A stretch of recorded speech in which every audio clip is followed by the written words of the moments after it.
അങ്ങനെ നമ്മുടെ ക്രിസ്മസ് എത്തിയിരിക്കുകയാണ്. ക്രിസ്മസിൻ്റെ കാര്യങ്ങൾ പുൽക്കൂടിലേക്കുള്ള പണികളിലേക്ക് നമ്മൾ കടന്നിരിക്കുകയാണ്. കഴിഞ്ഞ വർഷത്തെ രൂപങ്ങളൊക്കെ പൊടി തട്ടിയെടുത്തിട്ടുണ്ട്.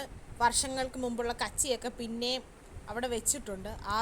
വളരെ ആവേശകരമായി പുൽക്കൂടിലുള്ള ഒരുക്കത്തിലേക്കാണ്.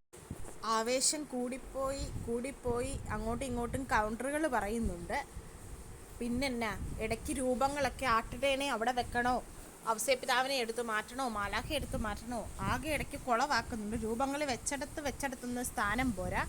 ആവേശം കൂടിപ്പോയി എന്നതുകൊണ്ട് തന്നെ ഔസേപ്പിതാവിൻ്റെ രൂപം ചെറുതായിട്ടൊന്ന് മാറിപ്പോയിട്ടുണ്ടായിരുന്നു. സെറ്റ് ചെയ്ത് നമ്മൾ പതിയെ അലങ്കാരപ്പണികളിലേക്ക് കടന്നിരിക്കുകയാണ്. അലങ്കാരപ്പണി കൂടിപ്പോയി ഇടയ്ക്ക് അത് അലങ്കോലമാക്കുന്നുണ്ട്. ഇത്രയും നേരം വീഡിയോ എടുത്ത് നോക്കുകൂലി വാങ്ങിക്കൊണ്ടിരുന്ന ഞാൻ ഇപ്പം അവസാനം എത്തിയപ്പോൾ ചെറുതായിട്ട് അലങ്കോലമാക്കാൻ അവരുടെ കൂടെ ചേർന്നിട്ടുണ്ട്. അങ്ങനെ നമ്മൾ അലങ്കാരപ്പണികളും രൂപ സെറ്റ് ചെയ്തൊക്കെ വളരെ മനോഹരമായി ഞങ്ങളുടെ ഒരു കാഴ്ചപ്പാടി ചെയ്തു തീർത്തിട്ടുണ്ട്. അത് കഴിഞ്ഞ് എല്ലാം റെഡിയാക്കി എല്ലാം അവസാനം സെറ്റാക്കി നമ്മൾ രാത്രി ലൈറ്റൊക്കെ ഇട്ട് കൂടുതൽ കളർഫുള്ളാക്കുന്നുണ്ട്. ലൈറ്റൊക്കെ അറേഞ്ച് ചെയ്ത് എല്ലാം വെച്ചിട്ടുണ്ട്. ഈ നമ്മൾ ഫൈനൽ ലുക്കിലേക്ക് കടക്കുകയാണ്.